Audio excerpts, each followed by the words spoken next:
Muy bien, hermanos.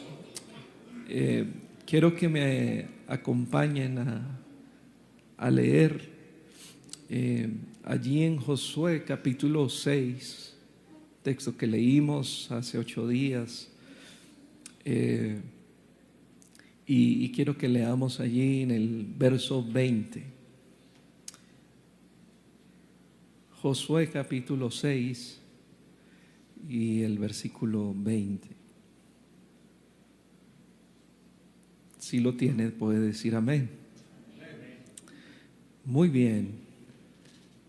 ¿Qué les parece si leemos de manera reverente? Dice así la palabra de Dios. Entonces el pueblo, ¿qué? Gritó. Y los sacerdotes tocaron las bocinas. Y aconteció que cuando el pueblo hubo oído el sonido de la bocina, gritó. ¿Cómo? Con gran vocerío, y el muro se derrumbó. El pueblo subió luego a la ciudad, cada uno derecho hacia adelante, y la tomaron. Ahora leamos Marcos capítulo 7, versículo 33. Marcos capítulo 7, versículo 33.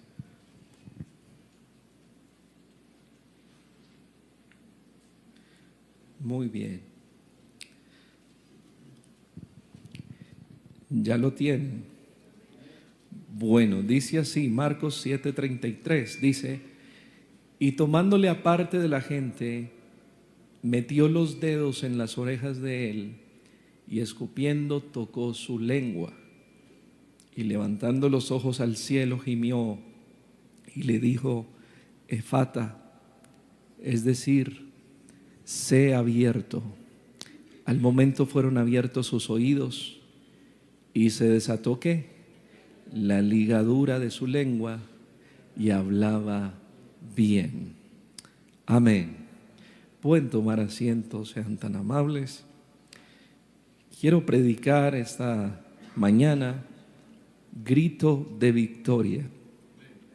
Hemos venido con una serie que hemos titulado Conquista, y cuando puse cuando se puso la serie Conquista, los solteros dijeron: por fin un mensaje para mí. Es otro tipo de conquista, pero hay algunos principios que le pueden servir también. Hablamos sobre la transición del pueblo de Israel para llegar a la tierra prometida, la que el Señor les prometió que fluiría leche y miel, que sería la tierra donde por fin se llamarían pueblo, un pueblo independiente, ya no subyugado bajo una esclavitud egipcia, sino que tendrían su propio terreno, su propio pueblo, donde se repartiría según las tribus, y donde el pueblo de Israel al menos ya tendría, como dije, esa independencia, ya serían pueblo como tal, y esa promesa se iba a cumplir, que esa fue la promesa que Dios le hizo a Abraham y a Isaac y Jacob. Y esa transición no fue nada fácil, fue una transición difícil, porque estuvieron en el desierto 40 años dando vueltas, y por fin Dios les dice la manera como deben ellos cruzar. Ellos envían espías, y lo que ustedes ya hemos escuchado, de que llegaron la mayoría de los espías. En total de los 12, 10 hablaron mal y solo 2 fueron positivos. Y luego hubo una travesía para cruzar el Jordán, y una de las tribus o 2 tribus y media dijeron: no nos hagas pasar el Jordán, pasen ustedes.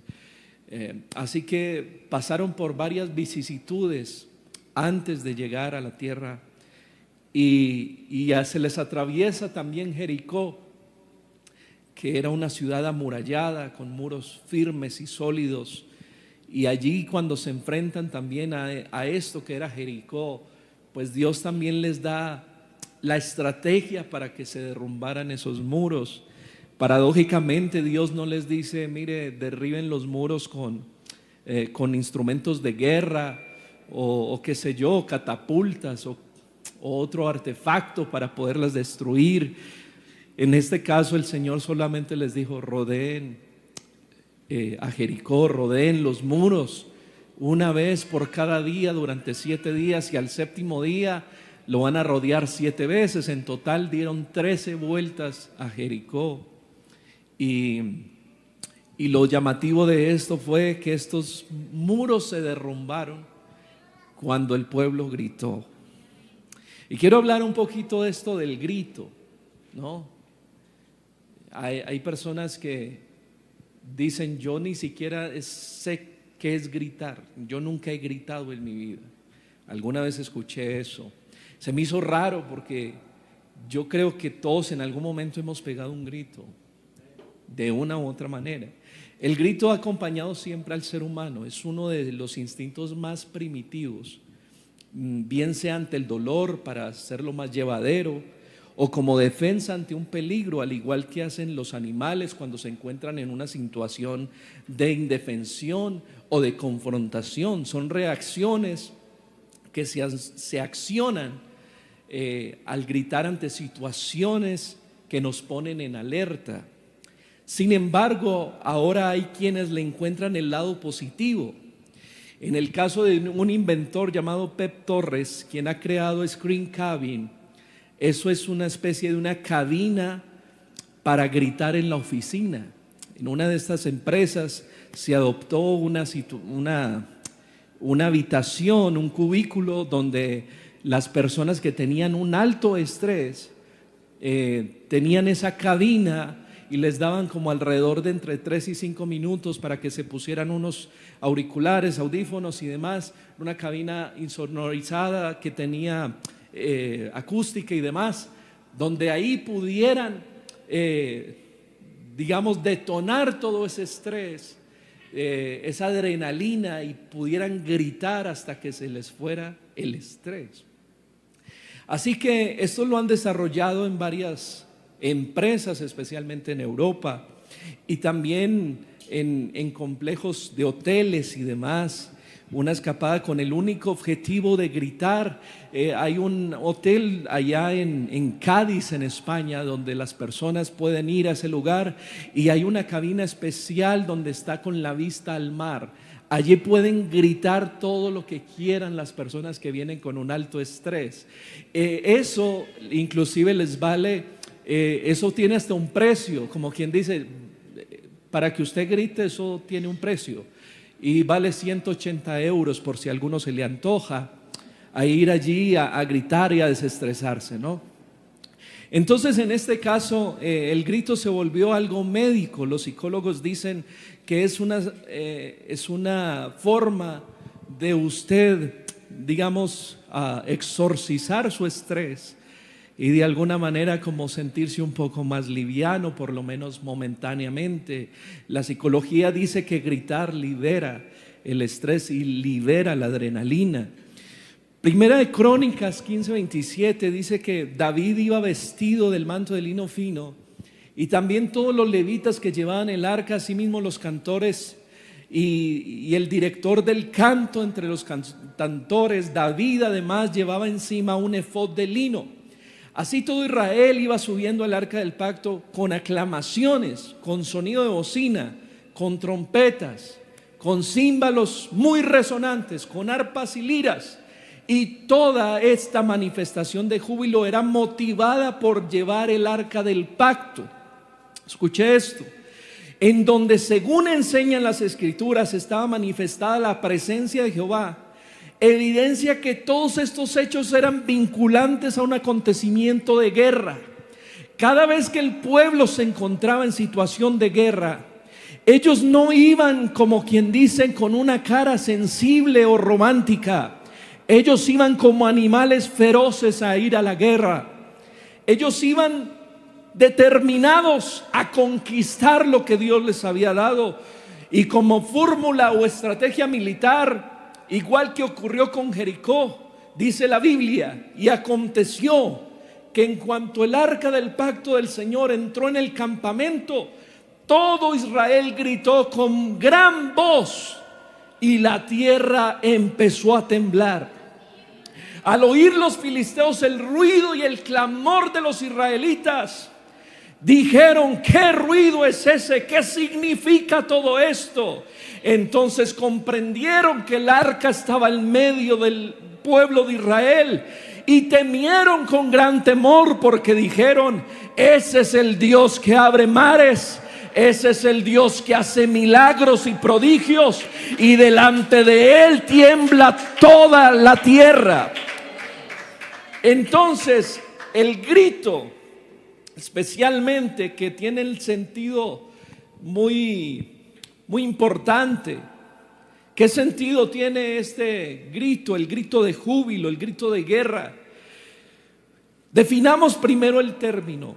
El término grito significa sonido inarticulado. Es decir, es una expresión poco protocolaria. Es muy, vamos a decirlo así, muy del vulgo. Una persona que grita, que se le escucha gritar, parece que es a veces indeseable. ¿Cuántos han ido alguna vez al estadio? Yo sé que aquí son muy consagrados y nunca van al estadio. Cuando usted va al estadio, hay algo que la gente ya llama el grito sagrado, que es el grito del gol. Cuando hace su equipo su gol, usted no dice: ve, gol. No, si es su equipo, si es Colombia, vamos a decir, es una final, es qué sé yo, es un partido importante, usted se olvida del protocolo, del glamour, de la etiqueta, usted se olvida de quién está al lado y usted dice: gol, porque es su equipo, sobre todo cuando lo hace Nacional. Millonarios no. Es con amor, hermano, es con amor. Lo que quiero decir es que nosotros somos seres emocionales y a veces creemos que somos robots. A veces creemos que, ¿qué dirán?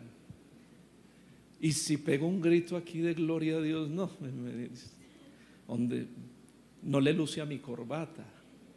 Yo quiero decirle algo: todos nosotros somos seres emocionales. En algún momento de la vida hemos gritado de dolor, hemos gritado por pasión, hemos gritado por emoción, hemos gritado por alegría, hemos gritado en una manifestación de enojo, porque somos emocionales. Dios nos hizo así. Y esto, que es un sonido inarticulado, palabra o expresión proferidos con fuerza y violencia, manifestación vehemente de un sentimiento. Como bien dice esta definición, el grito obedece a un sentimiento que puede ser por miedo o alegría, como decíamos. Y también la otra palabra que debemos definir es el júbilo, la cual deriva del jubileo, que era una fiesta judía que se celebraba cada 50 años. ¿Sabe cómo iba la gente al jubileo? No iban a decir: Shalom, paz de Cristo, vamos a cantar al Señor en esta reunión, Cristo. Ellos no iban a cantar así, hermano. Esa gente salía alborotada, gritando por las calles, las mujeres danzando. Era una fiesta, la fiesta del jubileo. Y yo no sé por qué a veces nos coge a nosotros ciertos modismos, ciertos formalismos, en donde cuando llegamos a la iglesia pensamos que todo es: vamos a adorar, vamos a cantar, vamos a ver si nos da el tiempo. Como cuando usted iba a esas fiestas, usted decía hasta las 6 de la mañana. Y hasta el tapete quedaba vuelto nada porque usted zapateó toda la noche. ¿Cómo nosotros sí hacíamos eso? ¿Cómo si no nos importaba nada? Y hoy en día empezamos a tener ciertos recaudos, nos reprimimos ciertas cosas. Hermano, recordemos una cosa: cuando el arca del pacto se encontraba en medio de Israel, el pueblo gritaba. ¿Sabe por qué decían? Decían porque Dios está con nosotros. Dios pelea por nosotros. Hermano, quiero decirle y darle buenas nuevas esta mañana. El Señor está aquí. Otra vez, a ver si alguien lo puede escuchar. El Señor está aquí. Alguien puede gritar aleluya. Él está aquí. Y en esto cabe lo siguiente. Hay una palabra que la gente dice que cuando el pueblo de Israel se encontraba en un éxtasis de adoración, ellos pronunciaban una alabanza que hoy en día se conoce en cualquier idioma y que se puede deletrear o que se puede inclusive pronunciar en cualquier idioma de la misma manera, y es ese término aleluya. Nosotros lo decimos aleluya, pero allá en otros países, en el Medio Oriente, aleluya. Y esa palabra lo que quiere decir tres cosas muy interesantes. Una de ellas es que es una alabanza exponencial.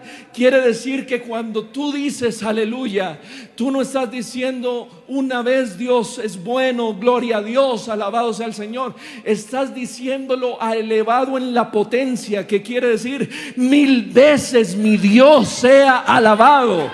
Por eso dice el salmista: no alabarán los muertos a Jehová, ni cuantos descienden al silencio. Eso quiere decir que el que no alabe a Dios está muerto. Uy, yo dije eso salió de mi boca. Sí, Señor, el que no alabe a Dios es porque ha descendido al Seol. Pero dice la Biblia: pero nosotros bendeciremos a Jehová eternamente y para siempre. Aleluya. Aleluya. Y allá el salmista también dijo: todo lo que respire. Yo quiero saber cuántos están respirando esta mañana. ¿Cuántos pueden? Oh, hermano, hace 2 años estaba con COVID pegado ahí al oxígeno. No podía respirar. Si me quitaba eso me ahogaba y me empezaba a desmayar, porque no tenía respiración. No podía cantar, no podía orar, no podía hablar. Tenía que quedarme callado a ver con el poquito oxígeno que tenía. Pero en mi corazón decía: Señor, tan solo un poco de aire para decirte que tú eres bueno, que no hay nadie como tú. Hermano, si usted está respirando, usted debe alabar a Dios. Aleluya. Aleluya tiene un significado especial que quiere decir: la victoria es mía. Oh, aleluya. Mire, había un profeta en Israel que él vio como los enemigos se llevaban sus vacas, se llevaban sus ganados, se llevaban sus mujeres, las violaban a sus hijos, se los llevaban como esclavos para que hicieran trabajo forzado.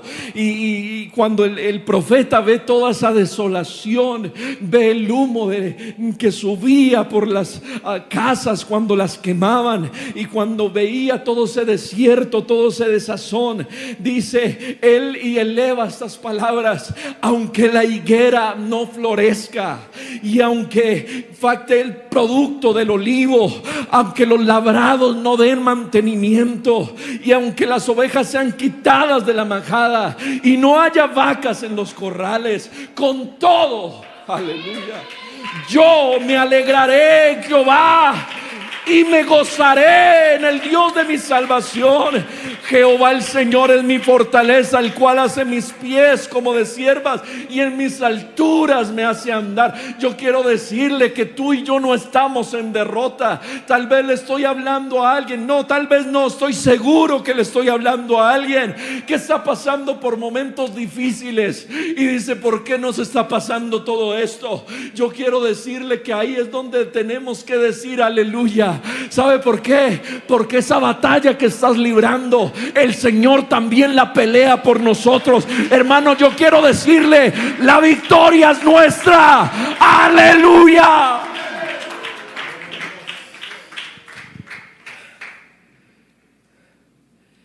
Aleluya. ¿Será que alguien puede decir ahí y empiece a visualizar su desierto, sus momentos de congoja, sus momentos de dolor, y decir: aleluya, aleluya, en medio de todo esto Dios está peleando por mí, Dios va conmigo? Aleluya significa también soy libre, porque solamente alguien que diga aleluya tiene verdadera libertad. Cuando alguien grita aleluya es porque algo sí está pasando en su ser. Mire, cuando usted ve a alguien tan callado, cuando ve a alguien con los brazos cruzados, con las manos en los bolsillos, casi no dice ni una alabanza, créame que algo le está pasando. Porque solo alguien que sea verdaderamente libre está en la capacidad de gritar aleluya. Dice el salmista: tú eres mi refugio, me guardarás en la angustia, con cánticos de liberación me rodearás. Y mire, aquí hay algo bien interesante.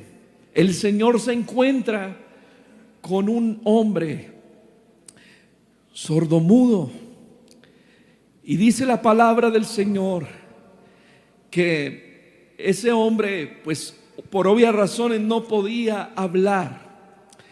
Y lo que hizo el Señor fue hacer un milagro, no solo en su vida, sino en su lengua. Hay algo bien interesante porque dice: se desató la ligadura de su lengua. La palabra que el Señor pronunció fue efata. Esa palabra es aramea pero es del arameo antiguo. Y esa palabra significa sé abierto, sé libre. Esa palabra el Señor se la pronunció no solamente porque ese hombre necesitaba una sanidad, él necesitaba una liberación. Y en este caso, muchos psicólogos han dicho que el primer síntoma de una persona en depresión, que una persona con esquizofrenia, que una persona con problemas mentales o con problemas emocionales, su primer síntoma es el aislamiento y el silencio. ¿Qué te pasa? Nada.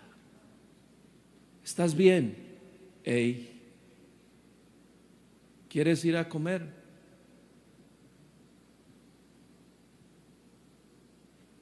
Vamos a jugar. Vamos a la iglesia. Vamos a estar en familia hablando. Todos hablan menos él o ella. ¿Qué te pasa? Dinos algo. Nada. Déjeme, yo estoy bien. Eso es un síntoma de que hay un problema, porque Dios nos hizo a todos con una facultad bien especial, y es el poder de la comunicación. Todos estamos calificados para comunicar, y cuando se pierde ese contacto, esa comunicación, es porque algo está pasando. Veía siempre a una muchacha que iba a la iglesia, y era una muchacha, una hija de hermanos, pero ella siempre, uno la saludaba, paz de Cristo, Dios la bendiga, esto, y ella decía y se sentaba. Jamás le escuchaba yo una sola frase. Y un día quise sentarme con ella, saludarla, interactuar un poquito con ella. ¿Cómo estás? Cuéntame, ¿estás estudiando? ¿Y estás bien y tal? Sí, estoy bien. Ok. Pero ¿cómo te has sentido en la iglesia? Bien. Ok. ¿Te gustaría que te invitáramos a los grupos de jóvenes? Bueno. Y la pusieron en los grupos de jóvenes. Nunca hablaba. Pero ya después empecé a descubrir que había algo en ella. Y un día hicimos la invitación al altar y llegó la gloria de Dios de una manera muy especial. Y el Espíritu Santo en medio de nosotros. Y ella estaba en el altar así. Y de un momento a otro vi que cerró sus ojos y empezó a llorar.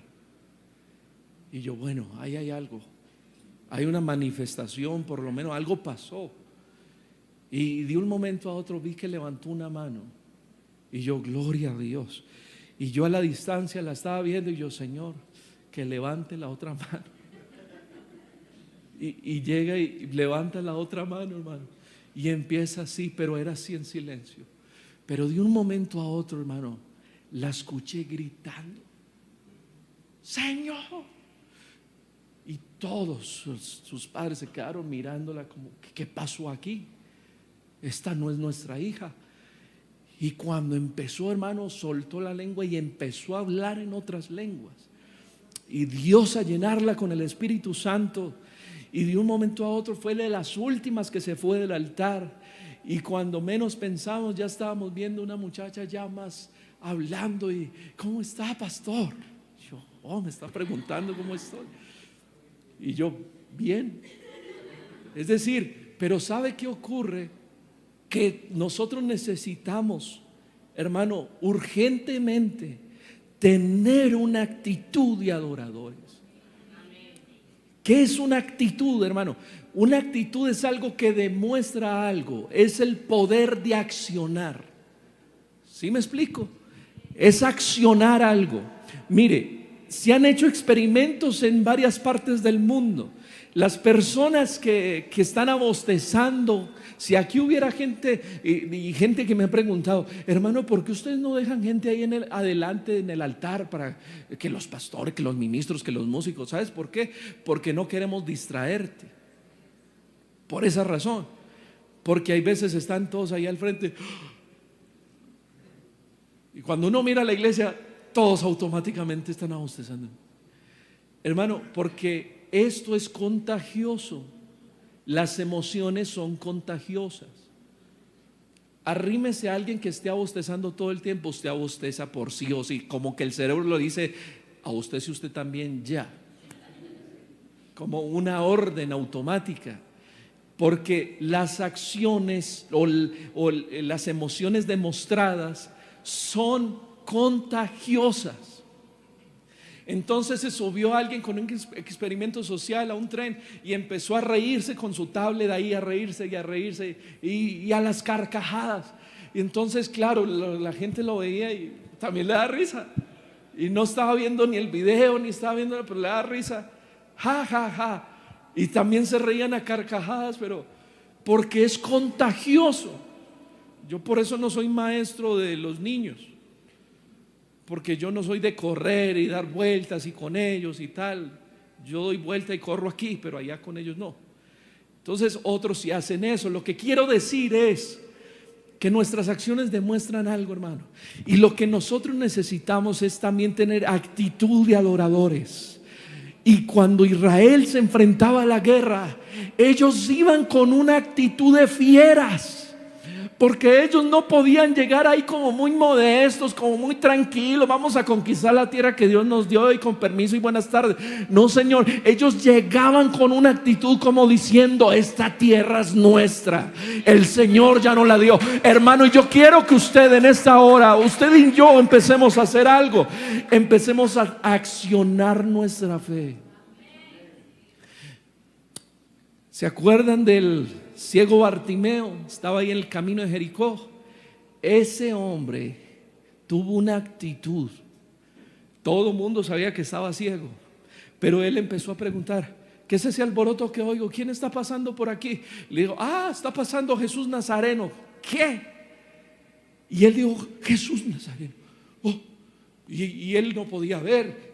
Se dice que los leprosos y los ciegos también tenían unas capas rojas o distintivas para reconocerlos como que tenían una discapacidad. Y cuando él estaba allí, y como que él no sabía dónde se encontraba Jesús, él solo escuchaba el ruido que pasaba la gente y le dijo, Hijo de David, ten misericordia de mí.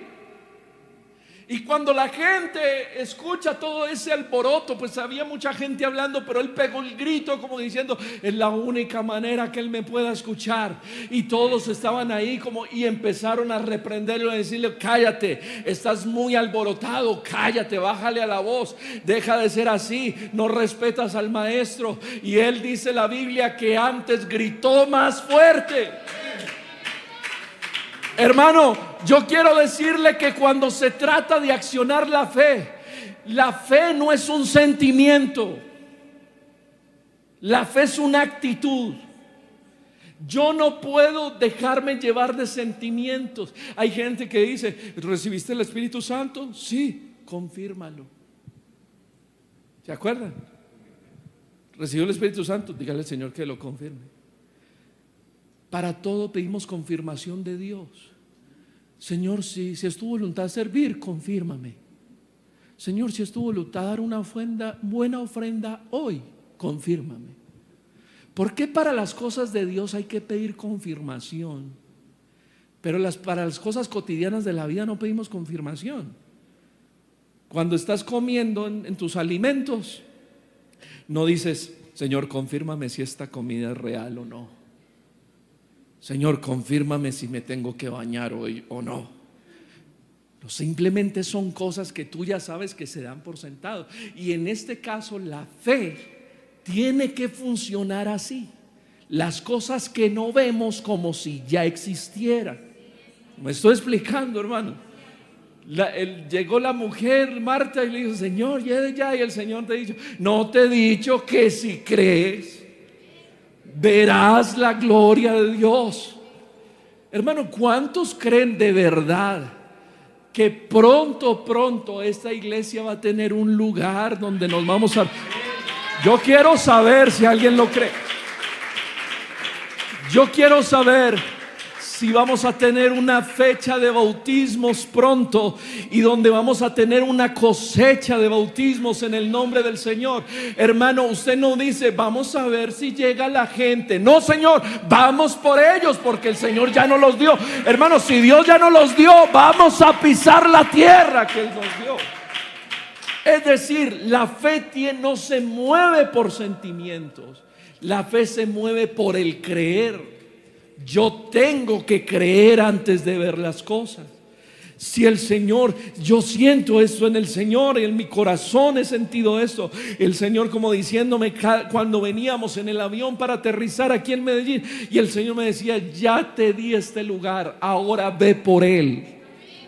Así, hermano. Y yo no sé si usted lo cree conmigo, no lo sé, pero si hay uno o dos que crean esto conmigo, hermanos, yo los voy a invitar para que empecemos nosotros a abrir nuestras casas, a hacer células, a orar, a llevar el evangelio, a compartir la palabra. Y el Señor me dijo, mira, va a venir tanto pueblo para el poblado que te voy a dejar que empieces tú a apartar gente al ministerio, porque van a hacer falta líderes y pastores. Hermano, Dios tiene todo bajo control. Yo no sé si hay alguien que puede gritar aleluya esta mañana y que crea con todo su corazón que Dios lo puede hacer. Aleluya.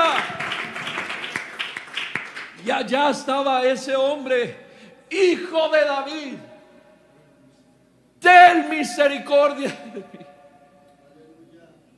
Y puedo imaginar su desespero. Aleluya. Era su única oportunidad, era su única esperanza, y su única esperanza no la podía ver, solo podía de alguna manera saberlo porque se lo habían dicho. Y cuando dice que al segundo grito el Señor se detiene y ya me dice, ¿quién me llama? Pues ese ciego que está allá, tráiganmelo. Y ¿sabe qué necesitamos nosotros? Tener una actitud que haga detener a Dios, una actitud que haga detener la misericordia de Dios. Porque a veces hacemos oraciones muy vacías, muy planas, muy simples, muy monótonas, muy religiosas, muy litúrgicas. Y Dios está esperando que tengamos una actitud diferente hacia Él. Que realmente nosotros necesitemos, tengamos una sed insaciable de su presencia. Que digamos: Señor, es que realmente sí te necesitamos mucho. ¿Y sabe por qué? Porque ese hombre demostró que si el Señor no lo sanaba, que si el Señor no iba donde él, y sería ciego toda la vida.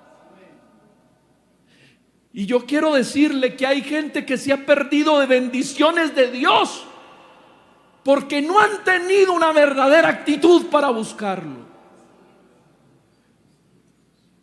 Oh, yo dije eso. Hay gente que se ha perdido de cosas muy grandes porque no tienen actitud.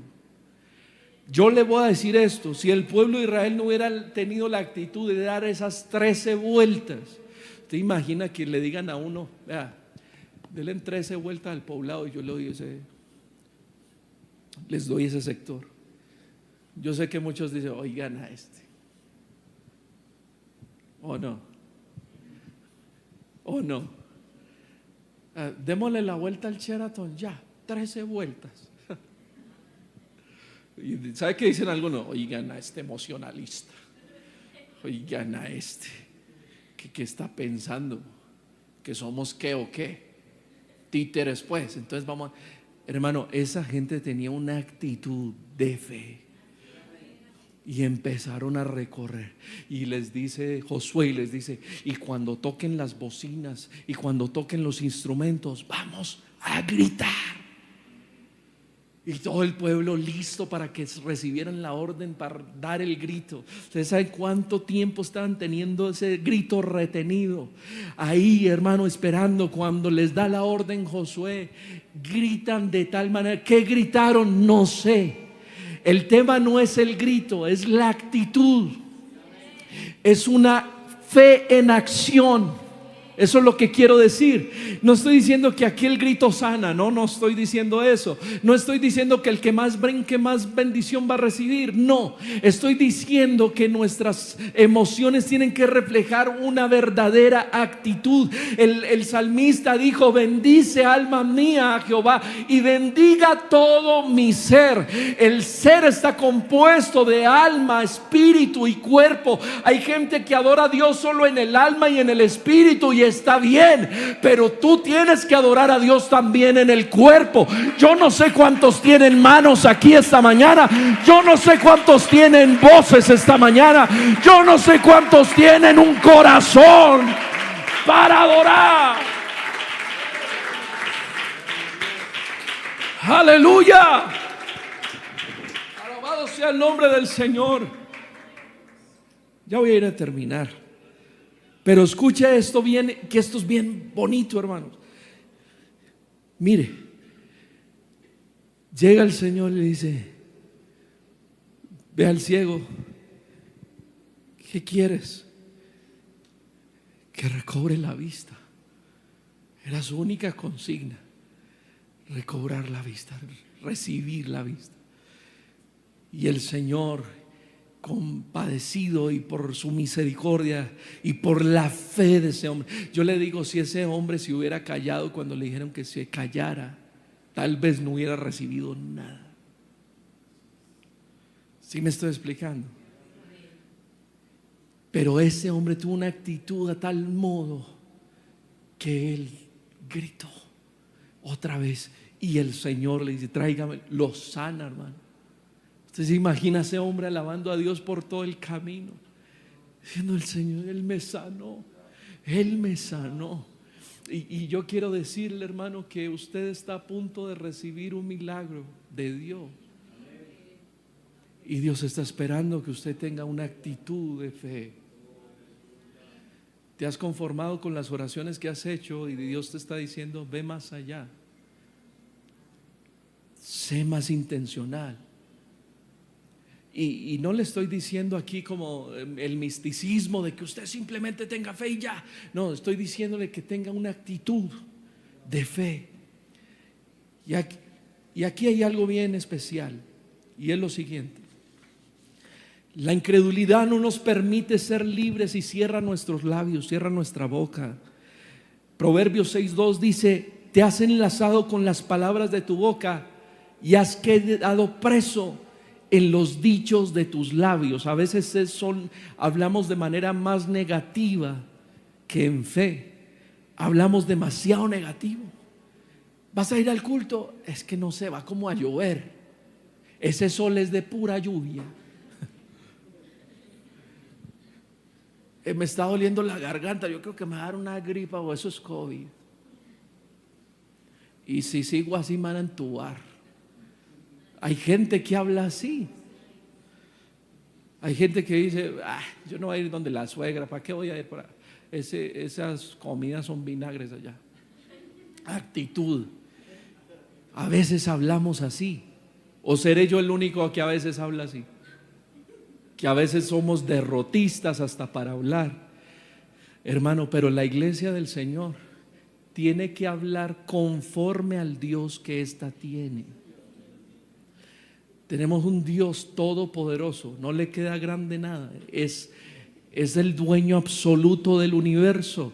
Hermano, ¿qué más confianza nos puede dar eso a nosotros? Saber de que Él pelea por nuestro. Y hay algo bien interesante, y con esto voy concluyendo.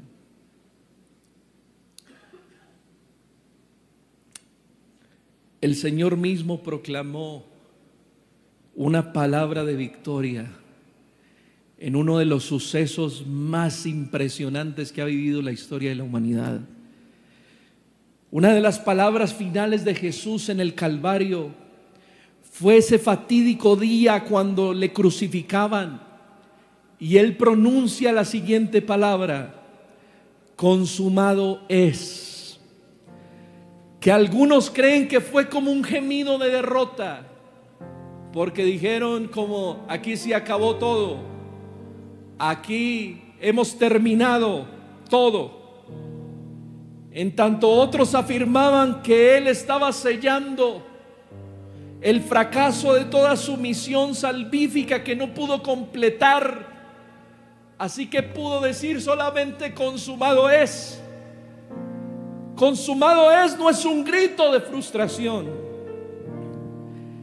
Que alguien pudiera enfrente la posibilidad de no haber cumplido lo que se había propuesto lograr. Consumado es el sello del triunfo que se realizó en la cruz del Calvario por el Señor Jesucristo. Y para que entendamos lo que esta palabra significa, esta palabra en el griego se traduce tetelestai o tetelestai, que era la palabra que usaban los comerciantes cuando una deuda quedaba saldada. Cuando los comerciantes finalizaban su negocio, ellos terminaban con esta palabra tetelestai, que quiere decir: la deuda ha sido cancelada, todo está pagado, usted no debe nada. Al exclamar de esta manera, Jesús estaba diciendo que toda nuestra deuda,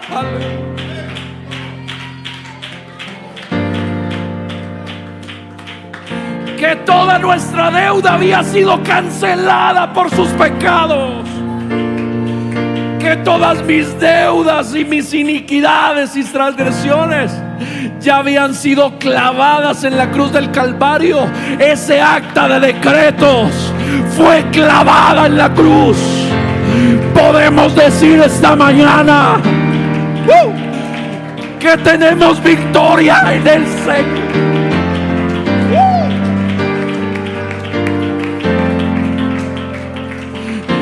Yo quiero decirle: tú no eres un derrotado, tú eres un victorioso. Aleluya. Hermano, pero mi victoria, ¿qué es? Eres libre del pecado, eres libre de la muerte, eres libre de la contaminación, eres libre de la condenación, eres libre de enfermedad, eres libre.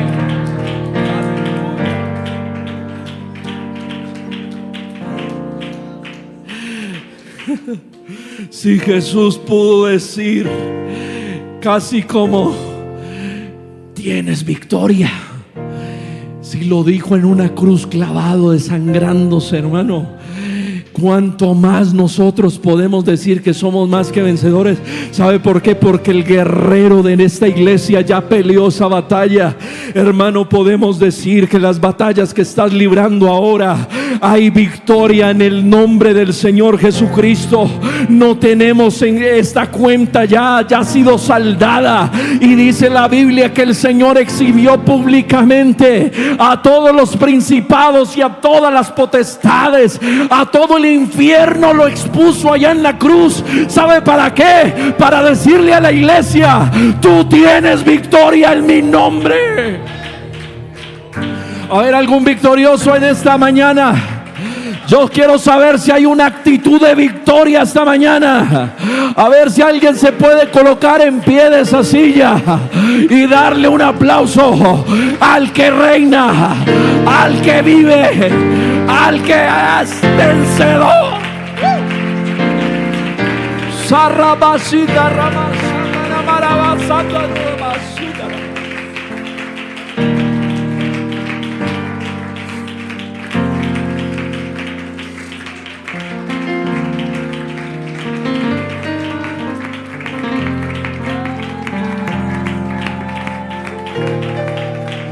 Ya se cansó de adorarlo.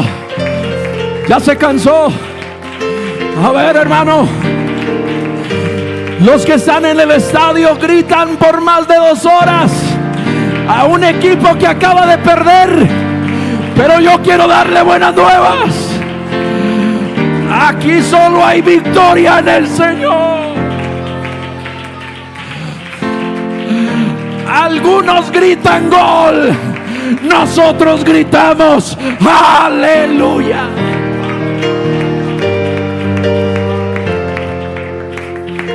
Aleluya, aleluya. Alguien que lo aplauda con fuerza en esta mañana. Alguien que deje que la presencia de Dios lo llene.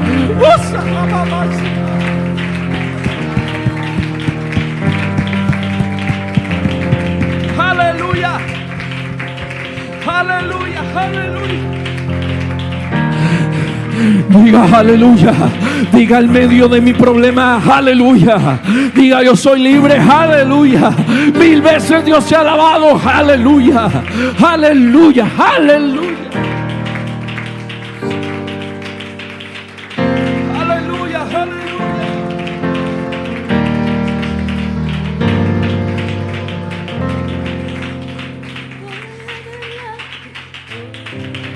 Aleluya. Aleluya. Alabado sea el nombre del Señor. Cuando mi hijo tenía 3 años y medio, Samuel, estábamos empezando una obra. Y ya saben que los niños juegan, corren por ahí.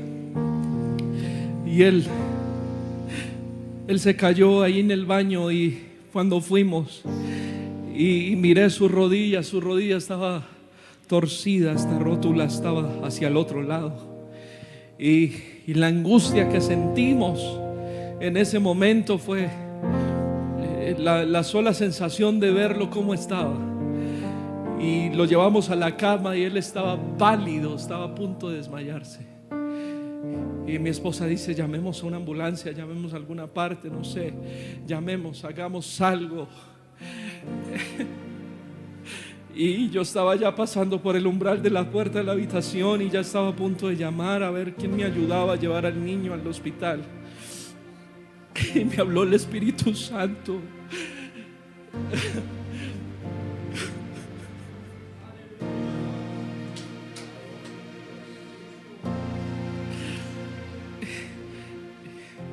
Y me dice: ¿por qué llamas a tanta gente si tú me tienes a mí?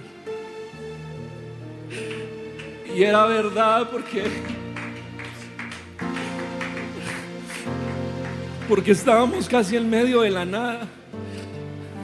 Un corregimiento que no había buena cobertura ni nada. A esas horas de la noche pues no tenía nadie, pero el Señor dijo: ¿por qué llamas tanta gente y me tienes a mí? ¿Acaso no soy tu protector? ¿No soy tu ayudador? ¿No soy quien te sustenta? ¿No soy tu Dios que te sana? Hermano, ¿por qué corremos a tanta gente cuando las cosas se ponen feas, sabiendo que tú tienes a Dios? Y en ese momento, hermano, le dije a mi esposa: vamos a clamar a Dios. Y ahí al borde de la cama me ungí las manos con aceite y empecé a orar por él. Y él como que se desmayó, quedó privado. Y empezamos a orar. Y sabe que en ese momento sentimos una confianza que jamás en mi vida había experimentado. Una confianza tan fuerte, tan inquebrantable, que le dije a mi esposa: ¿sabes qué? Yo veo la rodilla ahí donde se quedó, pero yo me encuentro confiado porque siento que Dios está haciendo algo. Y nos acostamos, hermano, esa noche. Nos dormimos. El que nos hubiera visto dirían: qué padres tan irresponsables, qué gente tan irresponsable que se acuesta, y ese niño mírelo cómo está, hermano. Pero ¿sabe qué? Es que cuando tú confías en el Señor, no hay nada que temer, no hay nada de qué esconderse. Tú debes estar confiado. Aleluya. Y me acuerdo que cuando estaba allí, estaba como a las 6 de la mañana y yo escucho que corren por la sala de la casa, y yo me levanté inmediatamente. El niño nunca se levantaba tan temprano, pero cuando yo llego y lo miro, estaba corriendo por la sala, y yo estaba fijándome, no estaba mirando su rostro, estaba mirando su rodilla. La rodilla estaba perfectamente en su lugar. ¿Y sabe qué? El niño dice: es que el Señor me sanó en la noche. Alabado sea.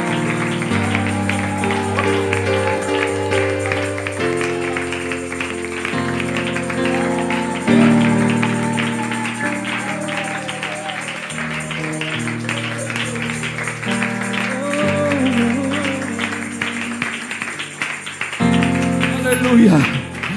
Yo quiero que usted levante sus manos así bien alto, bien alto, bien alto, hermano. Ahí donde está.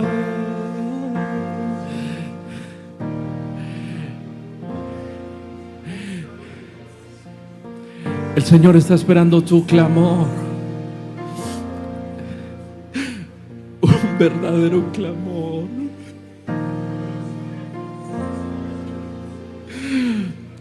Le hablo a alguien que hace rato no clama como antes.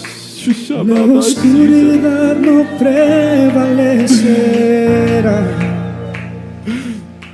porque el Dios que sirvo siempre triunfará. Alguien puede clamar diferente esta mañana. Alguien puede romper el silencio esta mañana. Alguien puede decir: Hijo de David, Dios no falla. ten misericordia de mí. Voy a ver la victoria. La batalla es tuya, Señor. Voy a ver la victoria. Dile: Señor, te necesito. La batalla